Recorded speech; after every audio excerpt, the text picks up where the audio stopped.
I'm going to assume that Laura will manage to work out her frustration with her computer, hopefully without damage to her computer. At this point, I'd really like to welcome Dr. Luuk van Dijk, who we've been having the great pleasure of having some side conversations with. They've been really quite engaged with some work in Europe around being able to assure machine learning enabled components within systems. And fortunately, Luuk has been gracious enough to give us a bit more of a detailed talk today about some of the work that Daedalean in particular is doing. So thank you very much, Luuk, for joining us today. The pleasure and honor is entirely mine. So thanks for giving me the opportunity to dive in a little deeper in such a qualified setting. So I guess I should start because we have only 54 minutes left. Laura says she's having issues, but I'm sure she'll resolve them shortly.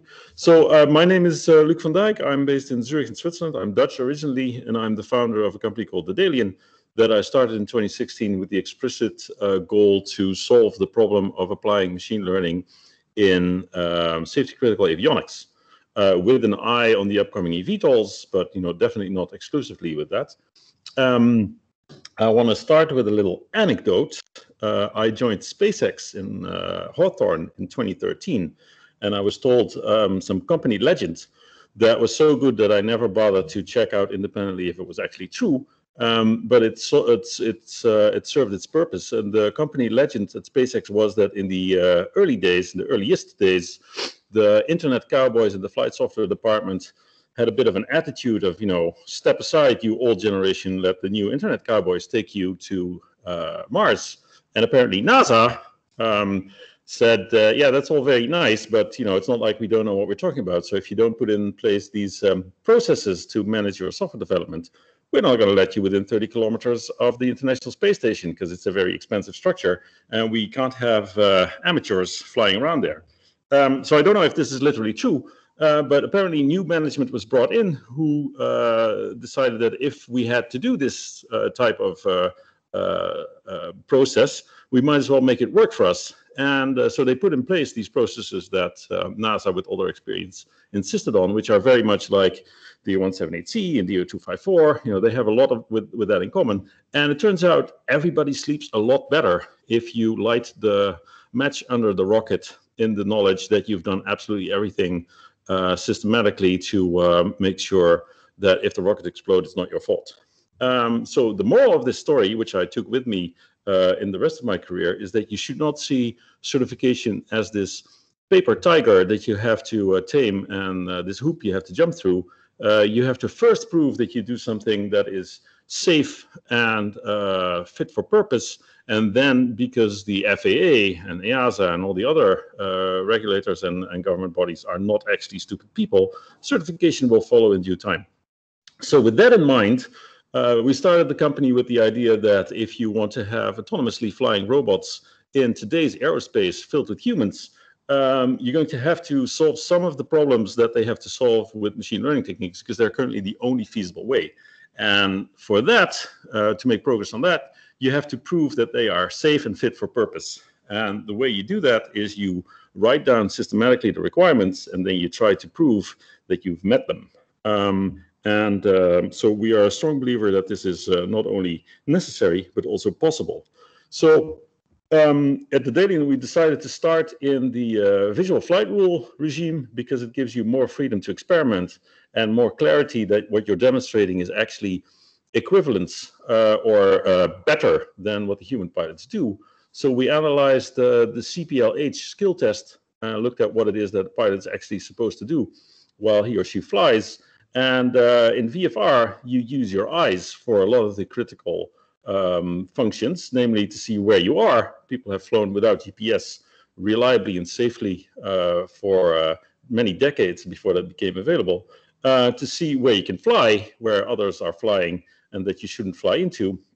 There are actually rules, 91.113 comes to mind, that require VFR or IFR if the conditions are VMC each pilot on board shall remain vigilant to look out the window, to not fly into others, and to give the proper right of way. And finally, and arguably one of the most important functions when flying, is to find safe places to land, which people do without ILS routinely, tens of thousands of times per day.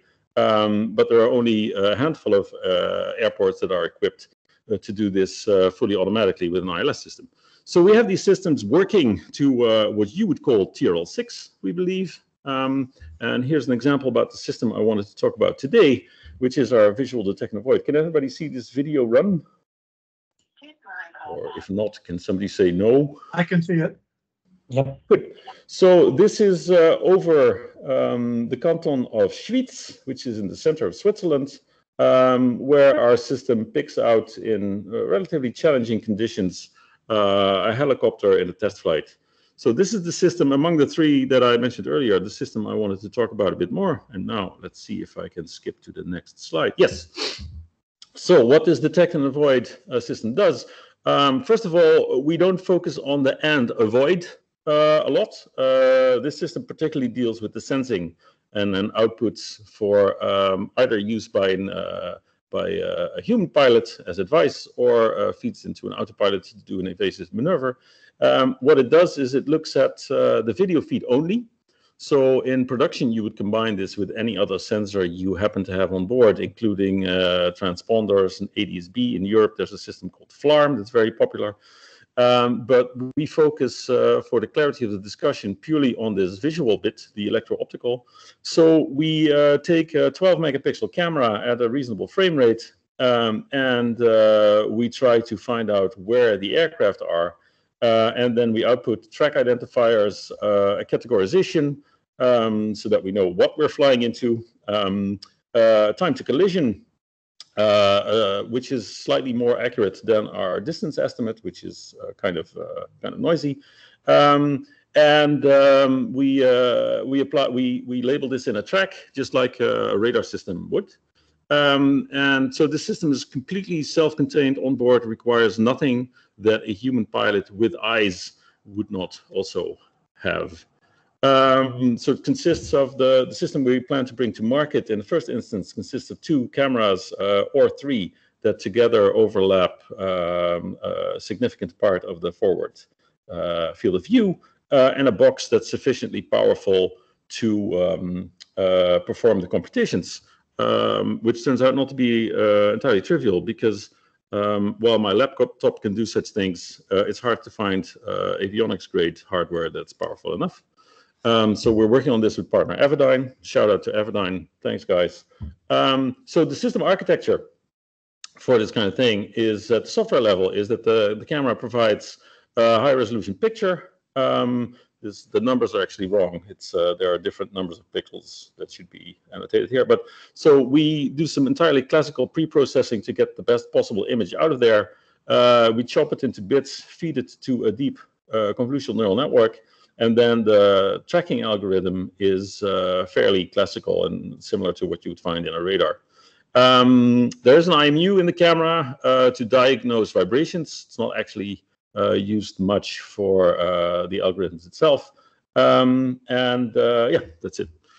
So the neural network, about that, I'm sure everybody on the call has some familiarity with this, but just to show what it does in this context, it looks at single images at a time. It has no memory or time component. It does not build up state. Every picture it looks at all the pictures, applies these layers of convolutions, and outputs bounding boxes around what could be threads.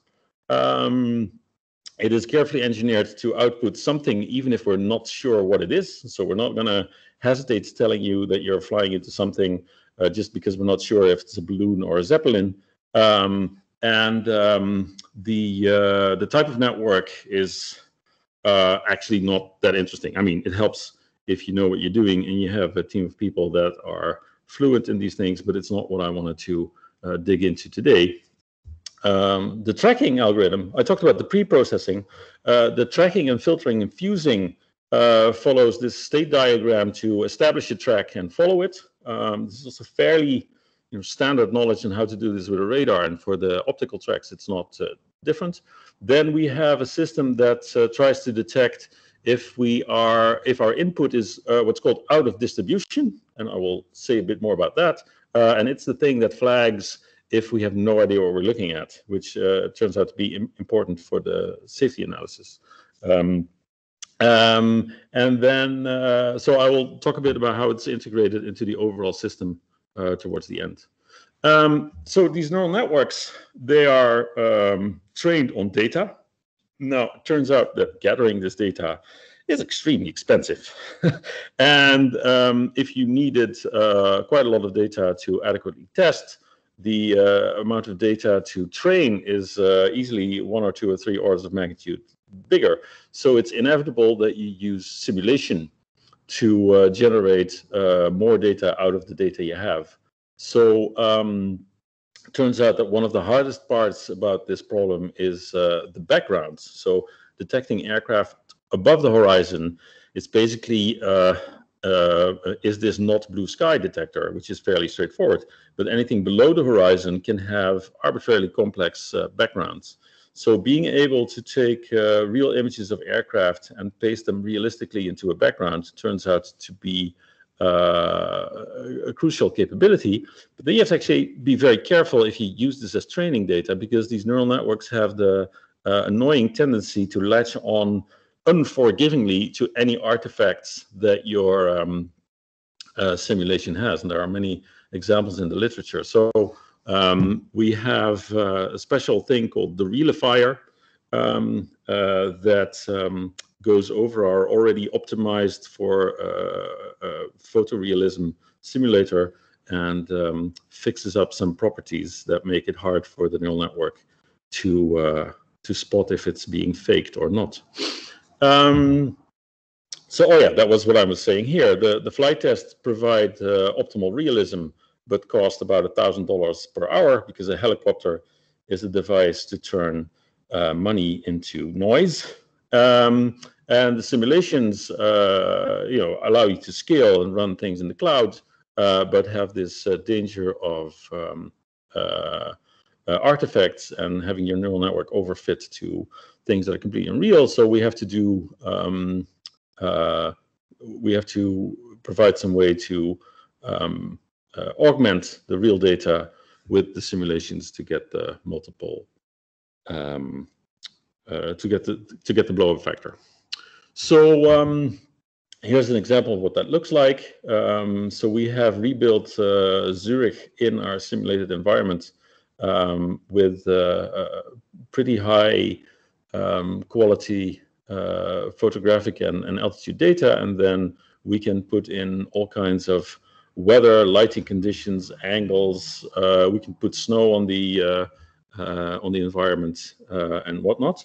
And what you see here on the right, let me push play, is I'm not going to show you the full 20 minutes, but if we do a flight in reality, then we have recordings of where that was, and we can replay this flight in our simulator and change things that we want. So we have reached the point where if management walks by, they cannot tell if people have the simulation or the real data on the screen. You can see here that the inset is the real data because it has the helicopter legs, but that it looks nice to humans is by no means enough. Let me stress that here. And if it has a video, it becomes very hard to move to the next slide. Let me see. There we go. So, right, this was the next. Yes, this was the next slide. So this is all very nice, but people who make things that work in the lab or in their university environments, or that work on their tiny little drones that they can go fly outside of town, that's all very nice. But in the aerospace industry, we have these standards that you should adhere to, and there's a couple that are actually fairly relevant to this system. First of all, there's minimum operational performance standards for detect and avoid systems that are formulated with radar in mind, or explicitly talk about radar or transponders. They make a lot of assumptions, like you know exactly the distance to the target when you acquire it. which are hard to meet with electro-optical. But still, we try to take every aspect of these standards that make sense and try to meet them. 366 specifically for the air-to-air radar traffic surveillance. That is, that's particularly one where the difference with the vision-only system is noticeable, because with the radar, your angular resolution is not quite as good, but you have a fairly decent distance estimate. There's there's a draft circulating, and I forgot the number, and when I made the slide, the number wasn't even known, but I think the number's known now. I have to check this, the new MOPS for electro-optical infrared sensors for traffic surveillance. And this is actually our input to that drafting process, that if you first shoehorn your MOPS into radar terminology, assuming that you have a good distance estimate and that you can measure a good closing rate, then you're going to be disappointed. But what you do have in a vision system is that you can divide these two numbers that both have a huge uncertainty. They have the same uncertainty, and so their quotient is the time to impact, time to collision, and you could still have a fairly precise one there. And because your angular resolution is better, you can do better at excluding the targets that are not on a collision course. So our input to that process was that if you first try to compare it to a radar, you're going to be disappointed because it has some weaknesses, but also you leave some strengths on the table. So we meet all, or nearly meet all, or mostly meet some, or we may not meet some of the less relevant aspects of the standard, but some important ones. You can see that this slide was made by academics, because we talk about the distance in kilometers instead of in nautical miles. But the most important one is the detection range. At what probability do we see a target when it enters the field of regard? And there it turns out that the problem boils down to how many pixels does an object have to be before we can reliably detect it. And so our current standard is that we can see things when they're between 8 and 15 pixels in linear size, which immediately points out why you need machine learning for this. People have tried to do electro-optical detect and avoid without machine learning on purely classical computer vision. But if you can't understand that something could potentially look like an aircraft, it's becoming very hard to do this. I have to quickly let my dog into the room, otherwise he'll stand outside and bark. So in the meantime, you can say if they can still hear me. There. Sorry, that was Dave. There was my dog. So we can see things that are very small, and that's because we have tuned our network to be able to do this. Then the next thing we can do is we can integrate this with the Daedalus reference implementation for avoidance maneuvers and the Lincoln Lab encounter models. And we can have a more or less closed loop setup that works through all kinds of scenarios and can calculate if we could avoid the thing in time or not, given our probabilistic assumptions on whether we see it or not, our simulation on the stochastical nature of our success. And then we can calculate a risk ratio and further argue that we have a system that clearly makes the world a safer place. So that's all very nice, but anyone can build a system like that and say this is good enough or clearly good, but how do you know that the neural network component specifically that you trained in the lab that got you a performance on a certain subset of data, how do you know that that works when you go out and take it flying? And this is a very good question, but it is not a new question in aerospace. So I have to tell another anecdote. One of our associates, Boris, used to work at Rolls-Royce, and he told me, and I was blissfully unaware of this, that to get your jet engine certified, you have to throw in a bird. And depending on the size of the inlet, there's a table that says how heavy your bird has to be. So you spin up the motor. It's a very expensive motor. You throw in a chicken, and the chicken has to weigh 2 kilograms if your inlet is more than 1 meter 80. And anyway, so this is the whole table. So apparently, with the knowledge of how to build a jet engine over the course of nearly a century, we have collectively gathered the expertise to know that this is actually a representative test set, and that if your jet engine survives this test, it's probably okay.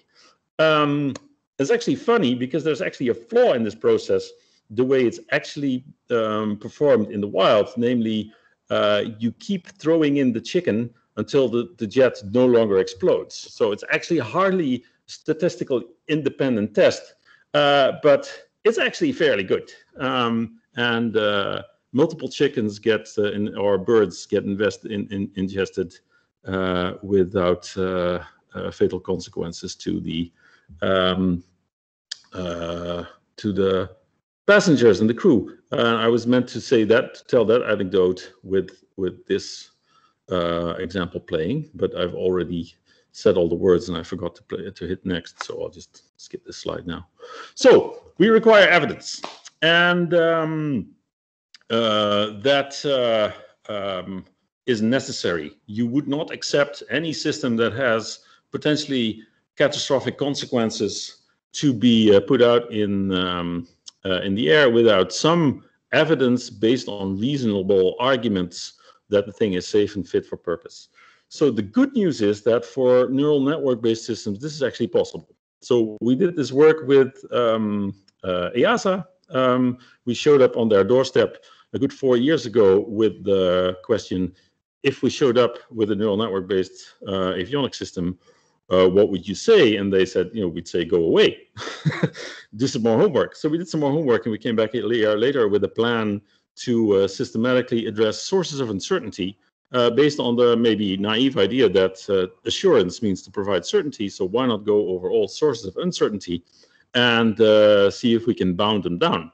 So they invited us to do this project with them, and we did a follow-up project that we, for both of them, we published about 90% of our findings into the public domain, or not into the public domain, but into the public.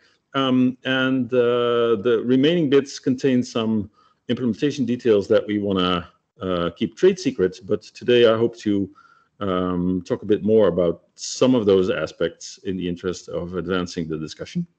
So they're both available on the internet if you search for them.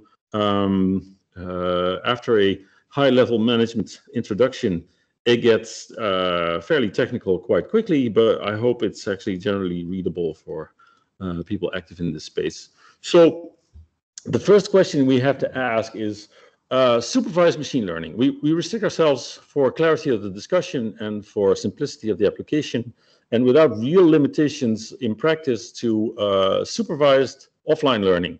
So that means we gather a lot of data, we have that annotated, or we otherwise find the ground truth. We use that to train a neural network, and when we're happy with it, we deploy it in the aircraft for its purpose, and then we don't change it anymore. So there's no adaptation or online learning. There's also, if you look at unsupervised learning, that comes with a whole bag of problems. This is fairly straightforward, and it's perfectly suited for the problems at hand.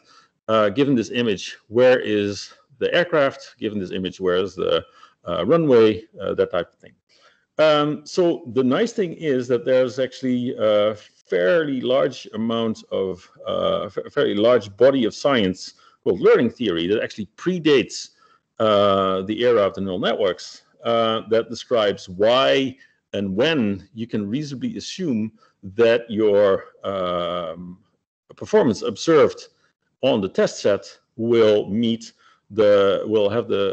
guarantee you something about the performance when you go out in the wild. And the underlying assumption is that you have to truly independently sample from this real data out there in the wild.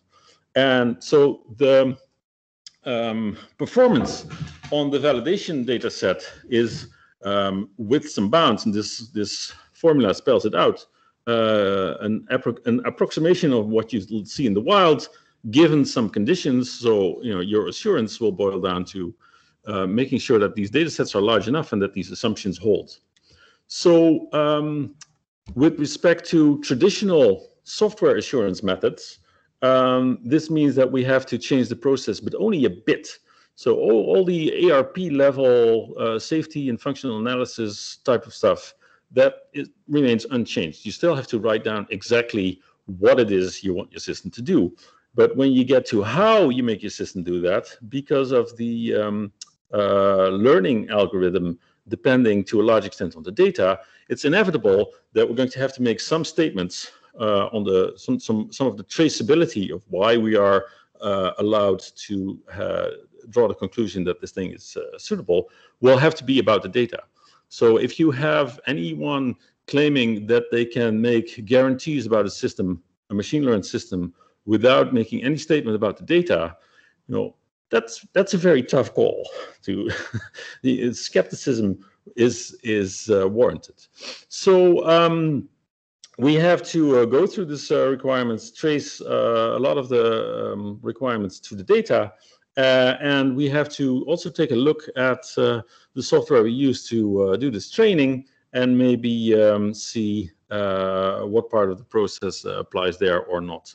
So what we came up with the EASA is instead of the traditional V verification and validation and verification type of process, we came up with the W as a mnemonic aid, where the first half of the process has a lot of emphasis on looking at the data, managing the data properly, so that you get the guarantees you want.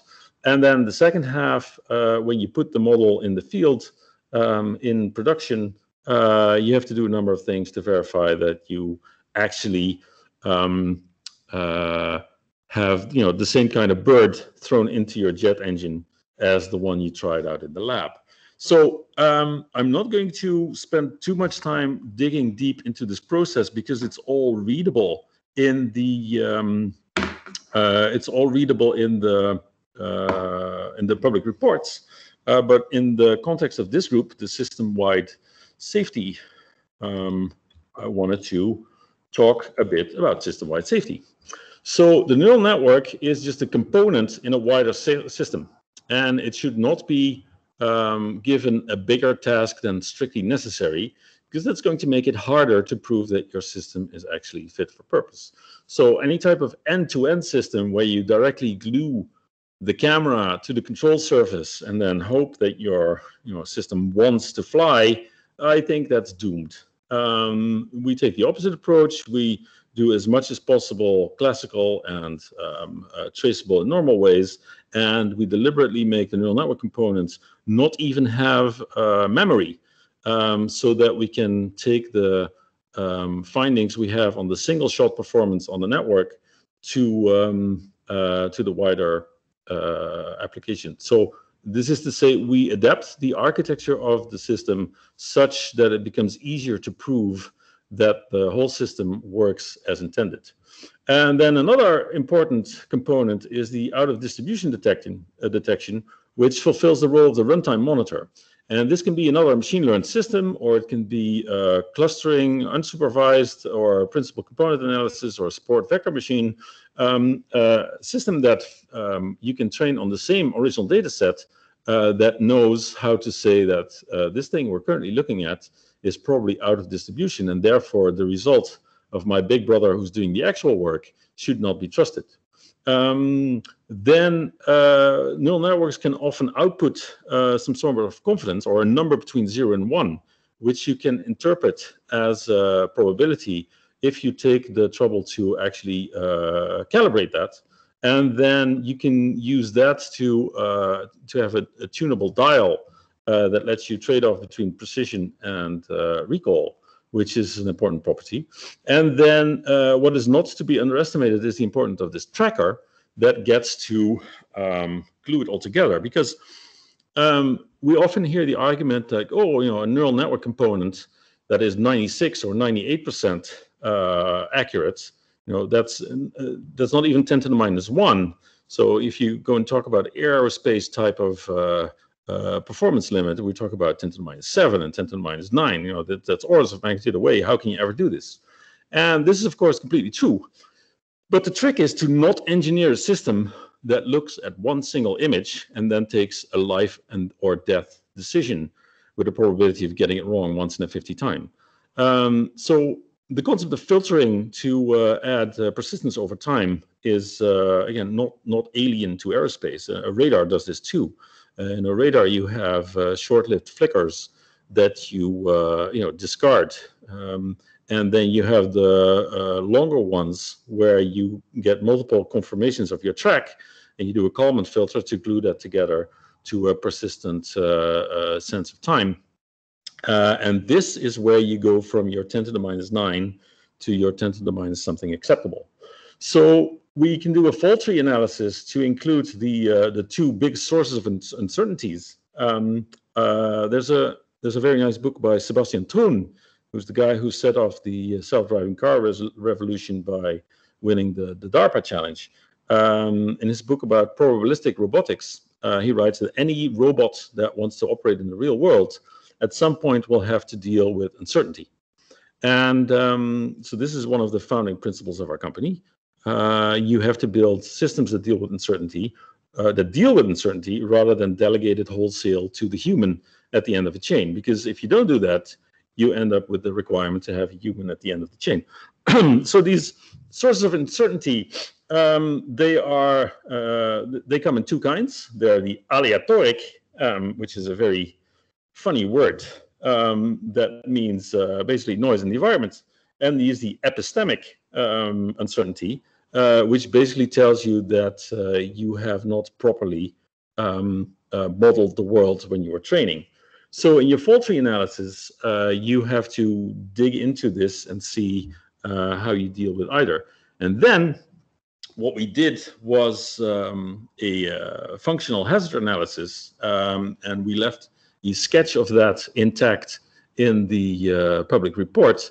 It's a bit more detail in the full report, but I'm afraid it contains some implementation details that were very hard for us to find out, so we didn't immediately want to share them with the world. But the functions are basically for the system to detect an aircraft in surrounding airspace, to provide track information on that detected aircraft, to monitor if the system works at all, to interface with other aircraft systems, be it in a pilot display or an autopilot that plans an escape maneuver, and to predict potential collisions with other aircraft and response to traffic alerts.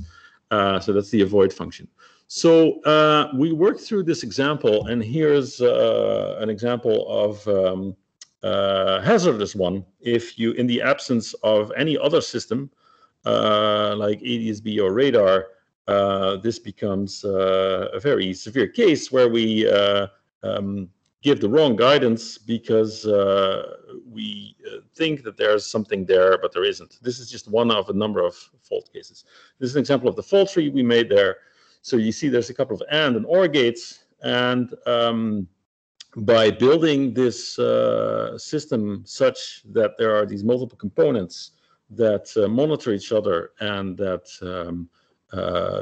compose to something that is a higher reliability, it is actually possible to engineer this to what a traditional system DAL-B would be, we think, for this particular case. And that was the end of my presentation. I realize I've done this a bit faster than I would in the presence of a live audience, because I don't see people frown or yawn or say things, but I think I'm going to open up the floor for questions, if anyone's still there.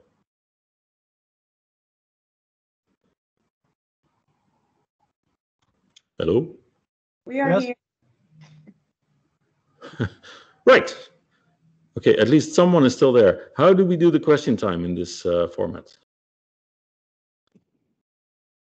Either people can write their questions in the chat or raise their hand, or they can just ask you, either one. So I see. Okay, I think, yes, Paul.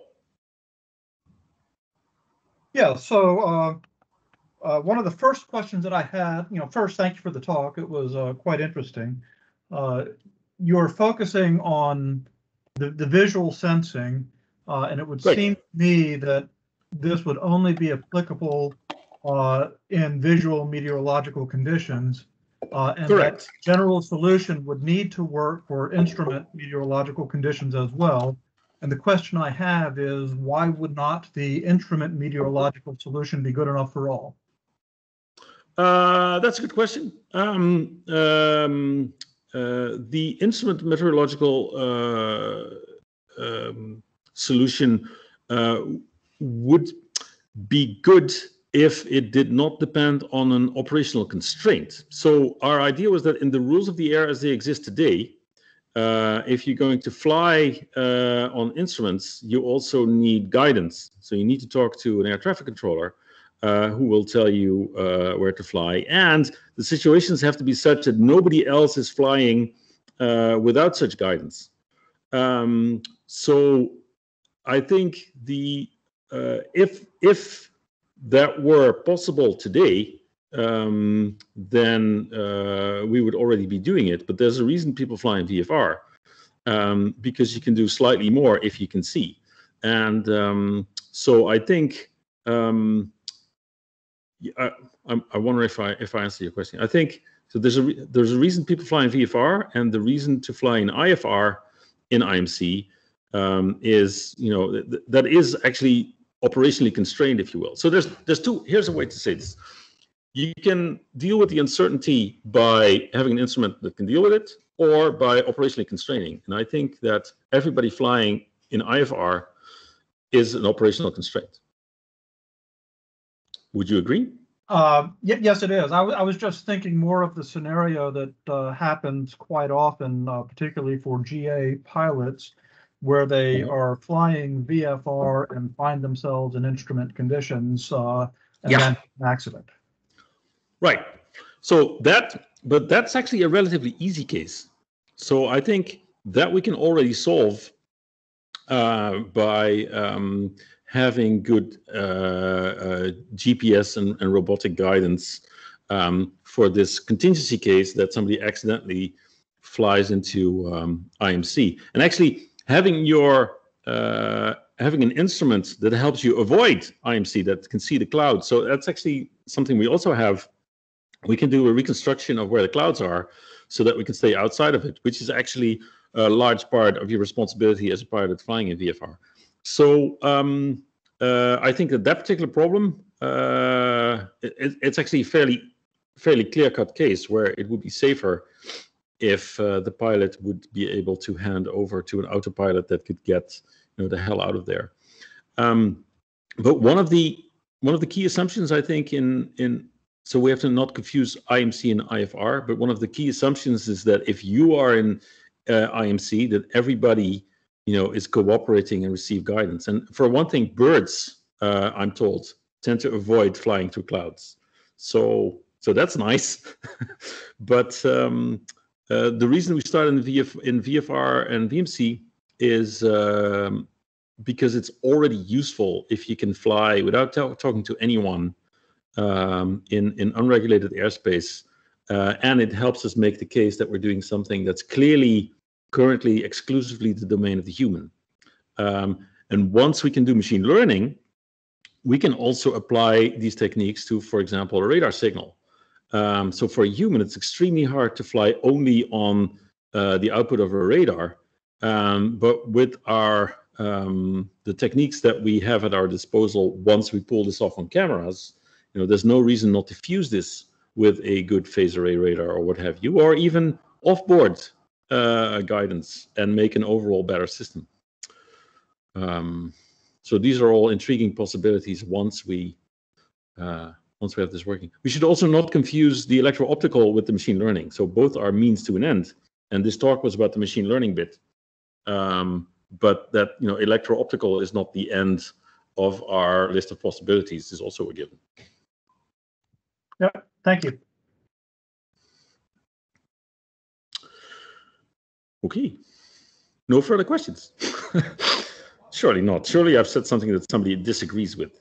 Well, I can ask another question. It's not so much that there's Okay. anything that I've disagreed with.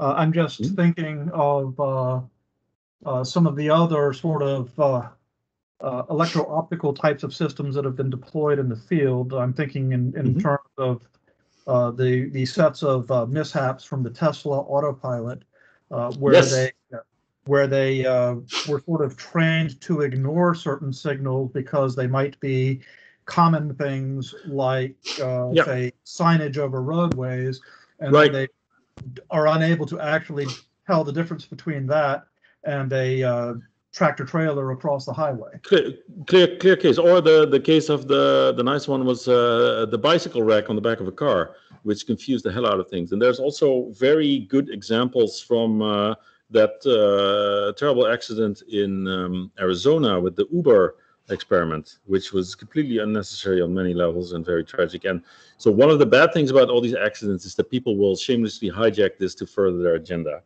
I want to first say that driving is so much harder than flying. It's really very, very hard to make sense of the driving environment. There are all these actors that are highly unpredictable.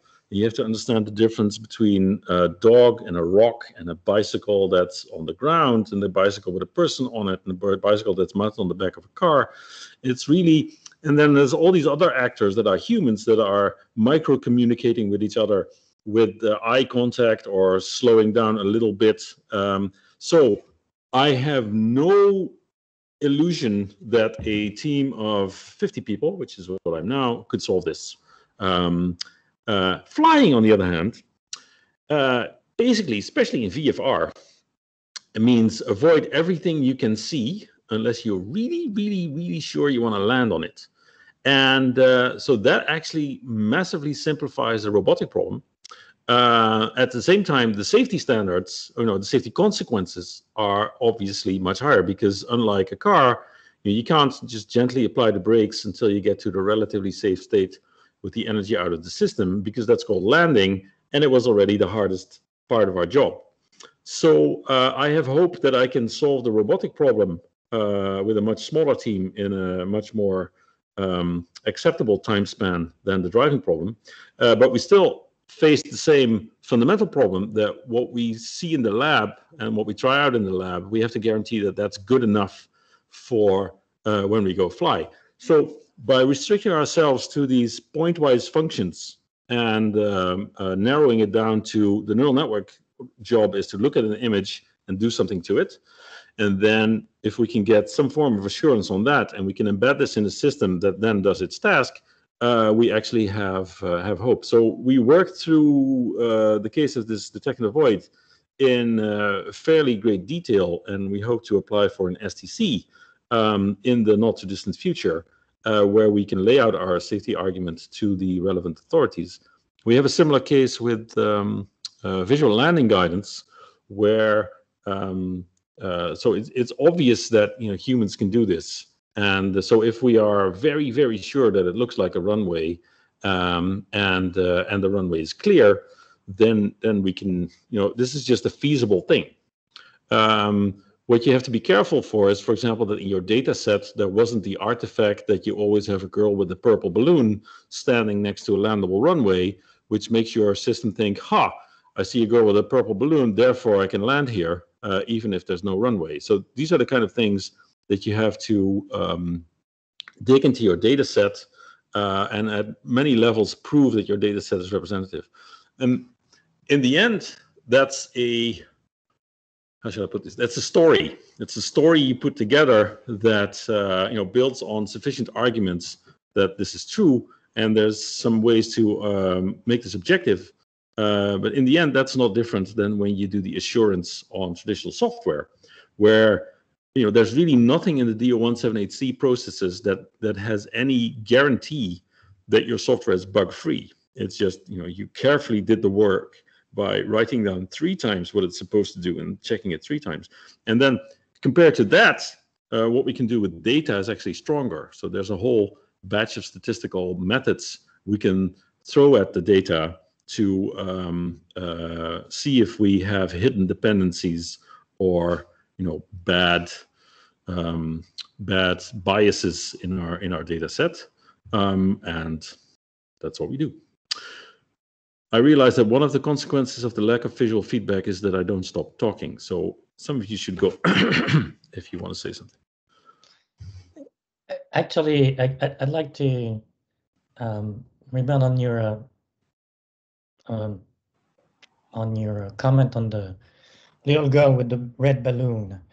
So if I understand you well, to solve this kind of problem, you rather do some analysis on the data rather than some analysis that would be based on explaining the result of the neural network and the attribution for the results, right? Why is that? Well, so actually we spent a fairly large chapter in the second report on this concept of explainability. So this is actually an argument that comes up a lot with these Tesla examples or the Phoenix, Arizona accident.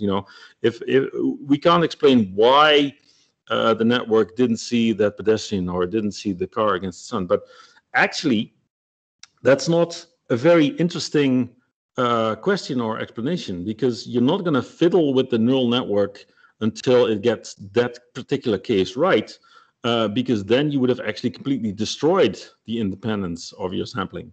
So when you think of the word explanation, there's two levels involved.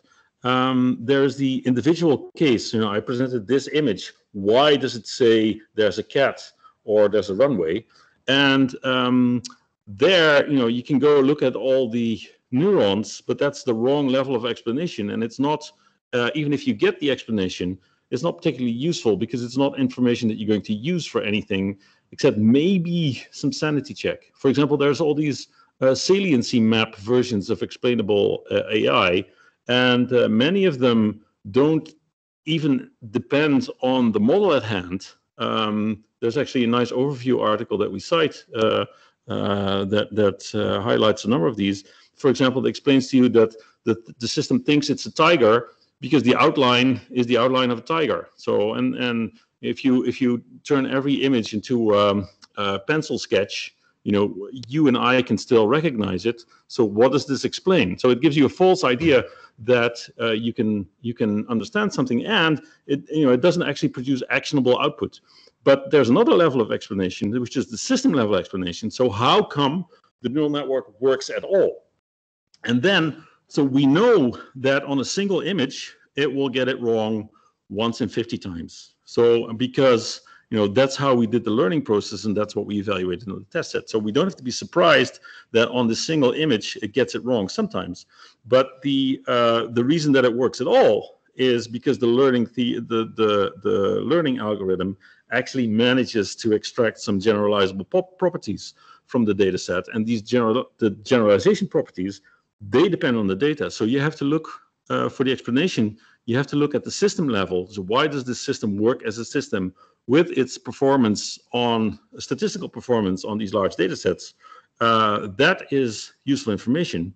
The individual cases, much less so, except, and this was actually a very original contribution from our EASA partners, there's actually, what do you call it? Precedent for the individual level explanation. There's part 25.1302, if I'm not mistaken, says that if you have an instrument that interfaces with the crew, it should not surprise the crew. So, and one way to think about this is, the instrument should explain what it's doing. And for that, we have a particularly nice solution. It suffices to draw a box around the runway and see, look, we think there's a runway here because this is what it looks like. And then we've actually also met that. So with that one exception, I think the case level explanations are a bit of a red herring and not all that useful. Did I answer your question? Yeah, but I think so. I wasn't thinking of exactly using the explanation the way you talked about. I was more thinking of it as using it as a, call it validation or sanity check tool. Right. Actually make sure that you basically your model is not going to focus on something weird. Right. So that is actually a valid sanity check. So there's this example of the thing that decides it's a wolf or a husky, depending on if there's snow. Right. So if your saliency tool helps to highlight that, that's great. If your saliency tool does not find such a thing, it doesn't mean there isn't. You have to be careful that these things that. So one of the problems is that if we don't define carefully what we call an acceptable explanation, then an explanation is just a story that is long enough to convince you or me, and it's in the eye of the beholder. So that's a bit of a problem with these saliency maps, and it's also the clearly. So if you people bring this up as an argument in favor of decision trees, right? Decision trees, I can just see what it did because I follow the tree. But that you follow the tree, you have put in as many bits as you get out. So that's not an explanation in the information theoretical sense. You have just said what it did. And that level of explanation we already have in the neural network. Namely, I multiplied all these numbers together, and I put in these activation functions, and therefore I computed this. And in that sense, every computer program is its explanation, but not in a very useful way. So you have to be very careful with these. If they work as a sanity check, then good. But the absence of an alarm does not mean that your data set was independently sampled from reality. True. But if you get something enough sanity check that allows you to avoid the big mistakes, you more in the. You should totally do that. Yes. Okay. I don't think you should leave anything undone to prove that your system is safe. Yeah. So I'll follow on that, and this is more a question of other uses of explanation in this context. One of the reasons that so much is documented in the traditional assurance processes, right, so that you have data for forensic analysis when an accident occurs.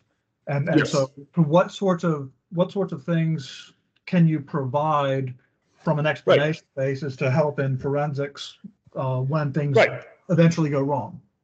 Right. So and here again is, what's the purpose of the forensics? If the purpose of the because you have to realize in traditional software, it's supposed to be bug free. We know it isn't, and we know that we only did a lot of process that is not actually a guarantee. But when we find a bug, it's a big deal, and we have this thing called continued airworthiness, where we go and find out how that bug got there, and then we point fix it. So with a machine learning based system, that's not the way to fix it. So you have, instead of something bug free, we have a core component that works 24 out of 25 times. Example, it's the 96% accuracy. So we already know this, and so we are supposed to build a system around that can deal with this. And I'm not saying that this is always possible, but in case of detect and avoid, what we found out is that in practice, because you don't have a single image to work with, you have, after a while, a new image with, if you're lucky, an independent chance to get it right or wrong. Your epsilons multiply together to even smaller epsilons, and in our data set, we can show that it actually works. So now, suppose we fly into something because we didn't see it. Then it would be good to find out where that happens, but the answer is not because this neuron was misconfigured. So actually, we do argue, and we've asked, among our recommendations to the regulators were to actually mandate sufficient logging to not only forensically, but also statistically see that your system is working as it's intended in normal operations. So the forensics start earlier. The forensics start by getting a blanket of data gathered to see that your 96% on a single image is actually met in practice. So EASA called it continuous airworthiness. And so what they proposed in their first guidelines, now I know I have segued into certification, but this is just a proposal from EASA, is that you, for these systems that do have a high stochastic component, you gather data during normal operations to see if you actually meet this. And then the analysis of this by the mothership should be part of the continuous airworthiness and the tightening of the bounds. And then if at some point we fly straight into the sun, into something we didn't see, that is going to happen. But what we should show is that we have reduced this risk ratio I talked about earlier. So that's a good argument that you have not completely eliminated, but you have made the world demonstrably a safer system, and insurance companies would agree with you. And I hope that by doing that, rather than to rule out every single possibility, we actually make the world a safer place by allowing some noise, but getting your epsilon smaller. Does that make sense?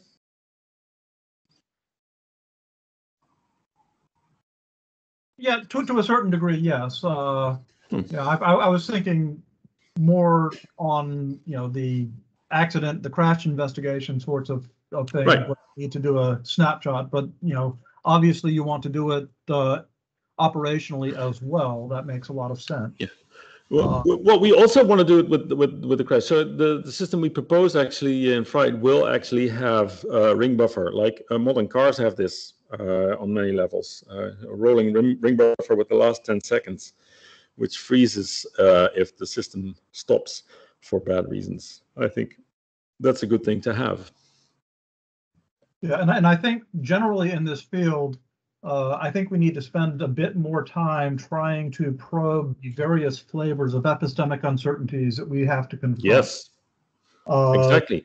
And one of the key facets, and I put a couple of comments in the chat on this, but humans have been very good at reacting to what you would consider as epistemic uncertainties, but these are not documented anywhere. Yes. And we don't know all of the times that the humans have sort of learned things that are not documented anywhere. I fully agree. So what we lack is good data on near misses that where the humans saved the day. And it has to be better than anecdotal. And actually, so the aerospace is actually already pretty good among industries, that it has a relatively systematic way of gathering the near misses. That's a very biased set. So actually, I hope that if we start recording operation, this is also an argument to roll it out as pilot assistance first, with a clear safety benefit, gathering miles, getting this operational benefit. And when the ADSB saw it and our system didn't, we're going to analyze that, and we're going to get a data set that says, we systematically don't see these things, and then we find out, it's when they're straight against the sun, and it happens more often than we thought, that kind of thing. So this is, I think, a nicer way to introduce this to the world than coming up with fully autonomous, beyond visual line of sight risk mitigation system that will, autonomously fly everyone from A to B, or inspect lines, or deliver goods with a catastrophic possibility. And this is why we want to go to market as in the pilot assistance GA first, even though from a business point of view, obviously the pot of gold is being able to do the thing, the BVLOS thing. Yeah, and I would actually say that it goes beyond near misses. I'm interested in the types of things that the humans do that prevent us from even getting to the point where there is. Yeah, I fully agree. So systematic data gathering, and it can be a sample. It doesn't have to be everything. So this is actually one of the benefits I expect from getting these systems installed, is that they, as a side effect, you get more of this objective data too.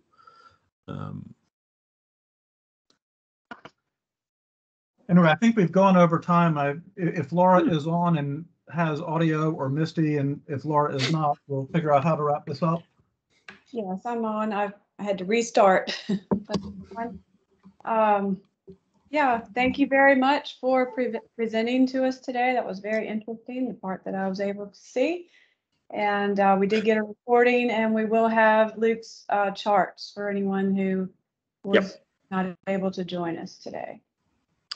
Thank you for this opportunity. I hope it was the right focus and level of detail, and that I have stirred some controversy. And I would be delighted to receive your questions. Drop me a mail at lvd@daedalean.ai if you have follow-up questions, or maybe we'll meet in the flesh sometime. And I can put Luke's email in the chat as well. So can I, actually. Okay. lvd@ddln.ai is the short version. So, Laura, where are you going to post the charts? They'll be posted here in the meeting and in the files associated with this meeting, as same as the video. Okay. Time to say goodbye. Yes, Thank you so much, Luke. Very productive day. We'll talk more soon. Anytime. Bye. Thank you. Thank you.